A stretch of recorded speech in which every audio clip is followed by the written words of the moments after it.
नमस्कार बच्चों, मेरा नाम है राहुल और आप देख रहे हैं मैथमेटिक्स क्लास। अध्याय 1 रासायनिक अभिक्रियाएं एवं समीकरण। अध्याय 1 रासायनिक अभिक्रियाएं एवं समीकरण भाग 1 में क्या क्या पढ़ेंगे, ठीक है, वो मैं आपको दिखाऊंगा। फिलहाल देखते हैं आपकी बुक का जो पहला पेज है वो इस प्रकार से है। आपने दैनिक जीवन की निम्नलिखित परिस्थितियों पर ध्यान दीजिए और विचार कीजिए, ठीक है। इस प्रकार से चीज़ें हैं आपकी, आप इसे रोक के पढ़ भी सकते हैं, लेकिन मैं अपनी नोट से पढ़ाना चाहूँगा मोस्टली। और ये वाला अभिक्रिया आप ध्यान से देखिए, ये आपके पेपर में बहुत इंपॉर्टेंट है और पिछली कक्षाओं से भी आप इसे पढ़ते हुए आ रहे हैं। जैसे यहाँ पे आपको दिख जा रहा है, एक चिमटा है यहाँ पे जिसने दिखाई दे रहा होगा, ये आपका बर्नर है, वॉच ग्लास, मैग्नीशियम ऑक्साइड। यहाँ पे मैग्नीशियम को जलाया जा रहा है। मैग्नीशियम जब वायु के साथ जलती है तो नीचे एक सफ़ेद सफ़ेद पाउडर बनता है और ये क्या है, मैग्नीशियम ऑक्साइड, ठीक है। ये अभिक्रिया याद रखिए क्योंकि आपके इस पेज पे, ठीक है, जो ये पहले पेज पे दी गई है, आपके लगभग इस चैप्टर में बहुत ही काम आएगी आपके, और ये पिछली कक्षा में भी आप पढ़ चुके हैं। तो चलिए हम स्टार्ट करेंगे। तो इस भाग में पढ़ने वाले हैं, भाग 1 में सबसे पहले इसमें पढ़ेंगे रासायनिक अभिक्रिया किसे कहते हैं, रासायनिक अभिक्रियाओं के अभिलक्षण, ठीक है। इसमें अवस्था में परिवर्तन होता है, रंग में परिवर्तन होता है, गैसों का उत्सर्जन, तापमान में परिवर्तन, ठीक है। और इसमें पढ़ेंगे रासायनिक समीकरण किसे कहते हैं, अभिकारक और उत्पाद क्या होते हैं। इस वीडियो में, इस भाग में हम ये कहेंगे। सबसे पहले रासायनिक अभिक्रिया किसे कहते हैं। आपने देखा है कि जो दैनिक जीवन में आपके रोज़ ऐसी अभिक्रियाएं होती हैं, ठीक है, भोजन का पकना, ठीक है, हमारे शरीर में भोजन का पचना, सांस लेना, ये सभी क्या हैं, आपके रासायनिक अभिक्रियाएं हैं। इसे लिखेंगे किस प्रकार से, देखते हैं एक बार। वो आपका इस प्रकार से है, रासायनिक अभिक्रियाएं। रासायनिक अभिक्रियाएं, ठीक है, वे प्रक्रिया है, ठीक है, वह प्रक्रिया या वे प्रक्रियाएं हैं जिसमें नए गुणधर्मों के साथ नए पदार्थ बनते हैं, ठीक है। अगर आपके 9th क्लास से मैच करो, जो मिश्रण था आपका और यौगिक था वो इसी प्रकार से, ठीक है, उसमें नए पदार्थ नहीं बनते थे, इसमें नए गुणधर्म बनते हैं, नए पदार्थ बनते हैं, तब वो रासायनिक अभिक्रियाएं कहलाती हैं। रासायनिक अभिक्रियाएं वे प्रक्रिया है जिसमें नए गुणधर्मों के साथ नए पदार्थ बनते हैं। उदाहरण के तौर पर दूध से दही बनना, यह भी आपका एक रासायनिक अभिक्रिया है। भोजन का पकना, यह भी एक आपका रासायनिक अभिक्रिया है। और तीसरे नंबर जो एग्जाम्पल है आपका, मैग्नीशियम रिबन को वायु में जलाने पर मैग्नीशियम ऑक्साइड का बनना, ठीक है। जैसे मैंने आपको आपके उस पेज पे दिखाया था, पहले ही पेज पे है, बहुत ही इंपॉर्टेंट अभिक्रिया है ये आपकी। अगर आपके पेपर में आता है कि रासायनिक अभिक्रिया किसे कहते हैं, तो ये इसी लिखेंगे इस प्रकार से, रासायनिक अभिक्रियाएं वे प्रक्रिया है जिसमें नए गुणधर्मों के साथ नए पदार्थ बनते हैं, ठीक है। आपका सांस लेना भी आपका एक रासायनिक अभिक्रिया के अंदर आता है। अब इसके बाद दूसरा टॉपिक है रासायनिक अभिक्रिया के अभिलक्षण, मतलब रासायनिक अभिक्रिया चीज़ें होती हैं तो क्या क्या चीज़ें होती हैं। ये आपके एनसीईआरटी बुक में सही है, ठीक है। अगर मैं आपको बुक दिखाऊं तो यहाँ पे देखो चीज़ें हैं, ठीक है।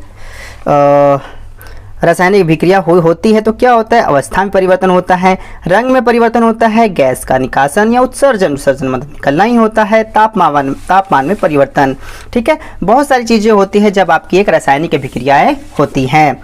तो सबसे पहले इसमें रासायनिक अभिक्रिया के लक्षण, सबसे पहले है गैस उत्सर्जन। कोई भी अभिक्रिया होती है तो उसमें हो सकता है गैस निकले। इसमें 3 से 4 टॉपिक दे रखे हैं, पॉइंट्स है, इसमें कुछ भी हो सकता है आपका, हो सकता है कि ऐसी अभिक्रिया जिसमें तीनों चीज़ें हों या चारों चीज़ें हों। सबसे पहले गैस का उत्सर्जन, उत्सर्जन मतलब निकलना होता है, जैसे जिंक तथा तनु सल्फ्यूरिक, ठीक है, थोड़ा से नहीं आ पाया है। जैसे जिंक तथा तनु सल्फ्यूरिक अम्ल के बीच रासायनिक अभिक्रिया में हाइड्रोजन गैस निकलती है। ये आप प्रीवियस जो क्लास है कक्षा 9वीं में 8वीं में, ये भी आप उसमें कर चुके हैं। अगर आपको मैं दिखाऊं तो यहाँ पे आपके एनसीईआरटी बुक में भी दी गई है। यहाँ पे कॉर्क, कांच की नली, यहाँ पे हाइड्रोजन गैस का निकलना है। दानेदार जस्ते तथा तनु सल्फ्यूरिक अम्ल की अभिक्रिया से हाइड्रोजन गैस निकलती है। कोई भी अभिक्रिया कराएं, ये आपकी एक रासायनिक अभिक्रिया है, इस दौरान गैस निकल रही है, कौन सी, हाइड्रोजन गैस निकल रही है, ठीक है। तो इस प्रकार से होती है। तो आपको मतलब ये समझा क्या रहा हूँ, एक बार दोबारा देखते हैं कि मतलब जब अभिक्रिया अभिलक्षण मतलब जब रासायनिक अभिक्रिया होती है तो क्या क्या चीज़ होती है। तो ये 1 2 3 4 पॉइंट से आप याद कर सकते हैं। इसके अंदर आपको लिखना है तो आपको इस प्रकार से लिखना होगा, ठीक है। और तापमान में परिवर्तन, अब देखेंगे तापमान में परिवर्तन दूसरा है, जब रासायनिक अभिक्रिया कराते हैं तो तापमान परिवर्तन आता है। जैसे चूने तथा पानी के बीच अभिक्रिया में बुझा हुआ चूना बनता है तथा काफ़ी मात्रा में ऊर्जा निमुक्त का मतलब होता है निकलना, ठीक है, निकलना, निमुक्त, निकलती या निमुक्त होती है। जैसे अब तो हमारे गांव में डिस्टेंपर, गांव कह रहे हो, शहरों में तो डिस्टेंपर का इस्तेमाल होता है, लेकिन गांव में अभी भी चूने का इस्तेमाल होता है। उसमें क्या होता है कि हम दुकान से अगर चूना लाते हैं, अगर यहाँ पे आपके पास जल है, ठीक है, अब इसके अंदर हम चूना डालते हैं ना, चूना पत्थर, ठीक है, चूना पत्थर ही बोलते हैं गांव में, उसे डालने इसमें से बुलबुले उठने लग जाते हैं और ये काफ़ी हीट हो जाता है, काफ़ी गर्म हो जाता है, ठीक है। तो इससे ये कह सकते हैं कि तापमान में भी परिवर्तन होता है। जब रासायनिक अभिक्रियाएं होती हैं, जब रासायनिक अभिक्रिया होती है, गैस तो निकलती है और तापमान में भी परिवर्तन होता है। और आगे है अवक्षेप का बनना। अब तीसरा टॉपिक है इसमें अवक्षेप का बनना। अब अवक्षेप का बनना क्या होता है?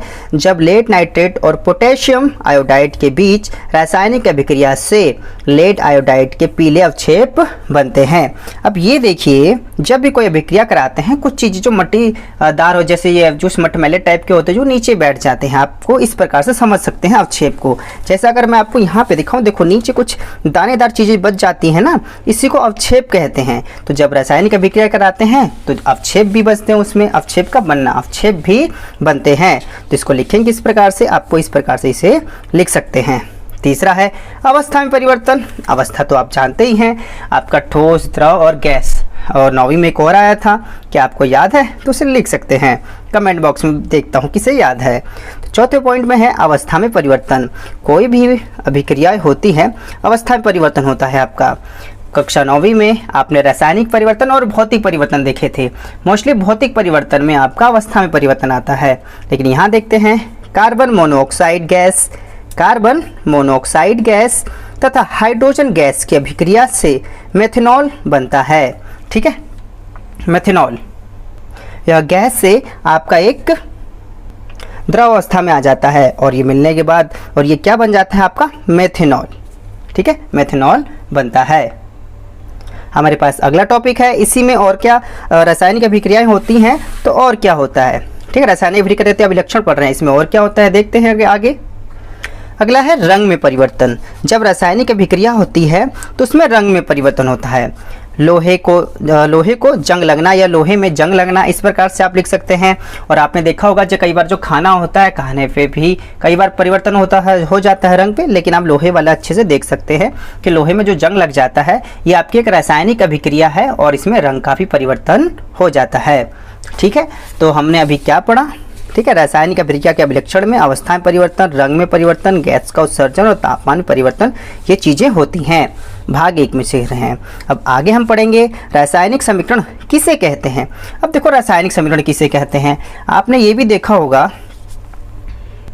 जब 2 या 2 से अधिक तत्वों को या अभिकारक भी होते हैं, उनका अगर अभिक्रिया कराते हैं और करा के एक बार लिखते हैं। जैसे हम पहले कराते हैं मैग्नीशियम का, किसका? मैग्नीशियम। पेन पूरे अच्छे से टाइट हो जाइए। मैग्नीशियम, मैग्नीशियम प्लस ऑक्सीजन, या आप वायु भी लिख सकते हैं, ऑक्सीजन। देखो, ऑक्सीजन इस वजह से लगता है कि वायु में जो उपस्थित गैस होती है वो ऑक्सीजन ही होती है लगभग, ऑक्सीजन। और क्या बनता है आपका? Magnesium oxide, magnesium. ठीक है, मैग्नीशियम ऑक्साइड, ठीक है। कोई भी अभिक्रिया कराई हमने मैग्नीशियम, ठीक है, ऑक्सीजन के साथ, तो मैग्नीशियम ऑक्साइड बनता है आपका। ठीक, किसी भी तत्व या चीज़ों की अभिक्रिया कराते हैं तो हम इस प्रकार से लिख देते हैं, तो यही आपका रासायनिक समीकरण कहलाता है। इसे हम मैग्नीशियम को आपको Mg के तौर पे लिख देंगे, ऑक्सीजन को O पे लिख देंगे और आपका MgO बन जाएगा। आपका M कैपिटल रहता है और G आपका स्मॉल रहेगा, MgO। ठीक है, M हमेशा कैपिटल रहेगी, इस बात पे थोड़ा बहुत ध्यान दीजिएगा। इंग्लिश की राइटिंग नहीं है कि इस पे ध्यान नहीं देना आपको। M capital, G small, O भी कैपिटल रहेगा आपका। यहाँ पे 9वीं कक्षा में ये हम चीज़ें सीख चुके हैं। इस प्रकार से किसी भी समीकरण को लिखना रासायनिक समीकरण कहलाता है। ठीक, तो चलिए इसे लिखेंगे कैसे, एक बार इसे भी देख लेते हैं। रासायनिक समीकरण, ठीक है, आपका यहाँ पे आ गया रासायनिक समीकरण। किसी रासायनिक अभिक्रिया या प्रतीकों और सूत्रों द्वारा निरूपण रासायनिक समीकरण कहलाता है। किसी रासायनिक अभिक्रिया को होना चाहिए ना, किसी भी रासायनिक अभिक्रिया को प्रतीकों और सूत्रों, ठीक है, जिसके प्रतीकों और सूत्रों, देखो प्रतीक और सूत्र कई बार इसी चीज को कहते हैं, ये आपका प्रतीक है। मैग्नीशियम चीजों को लिखते हैं, इसका प्रतीक या सूत्र Mg है। ऑक्सीजन का आपका O है, मैग्नीशियम ऑक्साइड का MgO बन जाता है। तो यही चीज कह रहा है, प्रतीकों और सूत्रों द्वारा निरूपण रासायनिक समीकरण कहलाता है। उदाहरण के तौर पर इसी चीज को लिया गया है, मैग्नीशियम रिबन को वायु में जलाने पर, मैंने कई बार कहा है यहाँ पे वायु भी आता है, आपका ऑक्सीजन भी आता है। वायु में ज़्यादातर ऑक्सीजन की मात्रा होती है, कोई भी चीज़ जब जलती है, वैसे तो नाइट्रोजन की है, ये नाइट्रोजन एक निष्क्रिय गैस है, लेकिन कोई भी प्रक्रिया होती है तो सक्रिय होती है, तो आपका ऑक्सीजन के साथ हो जाएगा। नाइट्रोजन एक निष्क्रिय गैस है जिसके साथ कुछ भी नहीं होता। तो वायु में जलाने पर मैग्नीशियम ऑक्साइड क्या बनता है, मैग्नीशियम ऑक्साइड का निर्माण होना या निर्माण होता है। निर्माण होना इस रासायनिक अभिक्रिया को रासायनिक समीकरण के रूप में इस प्रकार लिख सकते हैं, मैग्नीशियम प्लस ऑक्सीजन क्या बनता है, मैग्नीशियम ऑक्साइड, या तो आपको मैग्नीशियम को Mg, ऑक्सीजन को O2, मैग्नीशियम ऑक्साइड बनता है। इस प्रकार से ये हो जाएगा आपका। ठीक है, तो अभी चीज़ें हमने क्या पढ़ी, ये क्या था हम पढ़ रहे थे, रासायनिक समीकरण किसे कहते हैं। ठीक है, अभिक्रिया को उसके सूत्र के रूप में लिखना ही रासायनिक समीकरण कहलाता है। आप ऊपर से इस प्रकार से चीज़ों को नोट डाउन भी कर सकते हैं। मैं आपको कहूँगा शुरू से नोट डाउन करते रहिए, अपने हाथ से लिखेंगे तो चीज़ें आपको अच्छे से याद भी रहेगी। ठीक है, अब आगे आते हैं, अब आगे हमें क्या पढ़ना है यहाँ पे देखते हैं। आपका आता है पेपर में, अभिकारक और उत्पाद किसे कहते हैं। अभिकारक और उत्पाद बताना, तो ध्यान से देखेंगे, जब भी कोई अभिक्रिया कराते हैं तो आप एक तीर का निशान लगाते हैं। एक चीज़ आपके दाएं तरफ, ये आपका बाएं तरफ है, और ये चीज़ आपकी दाएं तरफ है। ठीक है, एक बीच में तीर का निशान होता है। ये किसका निशान है, तीर का निशान है। और किसका निशान होगा भाई साहब, तीर का ही निशान है। तो दो चीज़ें होती हैं, जो आपका राइट में होता है वो चीज़ें उत्पाद होती हैं, जो चीज़ें लेफ्ट में होती हैं, बाएं तरफ होती हैं, वो आपके अभिकारक कहलाती हैं। ये आपका चीज़ अभिकारक कहलाएगा, अभिकारक, और ये आपका उत्पाद, उत्पाद। ठीक है, उत्पाद कोई भी चीज़ बन के तैयार होती है तो उसे उत्पाद ही कहते हैं, और जो चीज़ बन के तैयार होती है उसमें चीज़ें जो भाग लेती हैं उसे अभिकारक कहते हैं। या आप इस प्रकार से कह सकते हैं कि रासायनिक अभिक्रिया में भाग लेने वाले तत्वों या यौगिकों को अभिकारक कहते हैं, और इस अभिक्रिया के दौरान बनने वाली, ठीक है, यौगिक को उत्पाद कहते हैं। इस प्रकार से लिख सकते हैं। तो चलिए इसे देखते हैं किस प्रकार से हम लिख सकते हैं। अभिकारक और उत्पाद, जो पदार्थ रासायनिक अभिक्रिया में भाग लेते हैं अभिकारक कहलाते हैं। बहुत अच्छा, जो भाग लेते हैं। ये अभिक्रिया ये आप इस प्रकार से लिखते हैं, इसे हम दाएं तरफ, दाएं नहीं बाएं तरफ लिखते हैं, बाईं ओर लिखा जाता है। इसे बढ़ा के इस प्रकार से भी आप लिख सकते हैं। और रासायनिक अभिक्रिया के परिणाम स्वरूप या अभिक्रिया के परिणाम स्वरूप उत्पन्न नए पदार्थ उत्पाद कहलाते हैं। उत्पन्न जो नया पदार्थ बना है उत्पाद कहलाते हैं। इसे हम दाएं या तीर के दाएं ओर लिखते हैं। इस प्रकार से भी आप लिख सकते हैं। ठीक है, तो यहाँ देखेंगे मैग्नीशियम ऑक्सीजन, ठीक है, ये आपका बाएं तरफ है, तो ये अभिकारक है, और इससे मिलके जो चीज़ें उत्पाद बनी है परिणाम स्वरूप उसे हम उत्पाद कहते हैं। और क्या बनके तैयार हुआ आपका, मैग्नीशियम ऑक्साइड। ठीक है, यहाँ पे ये चीज़ें आपकी समाप्त हो जाती हैं। उम्मीद है चीज़ें समझ में आई होंगी। और एक बार देख लेते हैं हमने क्या क्या चीज़ें पढ़ी हैं। और मैं डिस्क्रिप्शन जरूर चेक करना बच्चों, तो उसमें मैं लाइन से डाल दूंगा रासायनिक अभिक्रिया कब है, कौन से नंबर किस टाइम पे है, ये किस चीज़ किस टाइम पे, ये किस चीज़ किस टाइम पे, किस चीज़ किस टाइम पे है, जिससे आपको वीडियो में देखने में काफ़ी मदद मिलेगी। ठीक है, तो रासायनिक अभिक्रिया किसे कहते हैं, ये चीज़ें हमने पढ़ी थी। रासायनिक अभिक्रियाओं के अभिलक्षण हमने पढ़े हैं। ठीक है, और रासायनिक अभिक्रिया किसे कहते हैं, अभिकारक और उत्पाद। ठीक है, अगले वीडियो में अगले भाग को लेके आएंगे। ये भाग आपका 1 था, भाग 2 लेके आएंगे जल्द ही। मैं CBSE क्लास की इस वीडियो को देखने के लिए धन्यवाद। तब तक के लिए जय हिंद, जय भारत।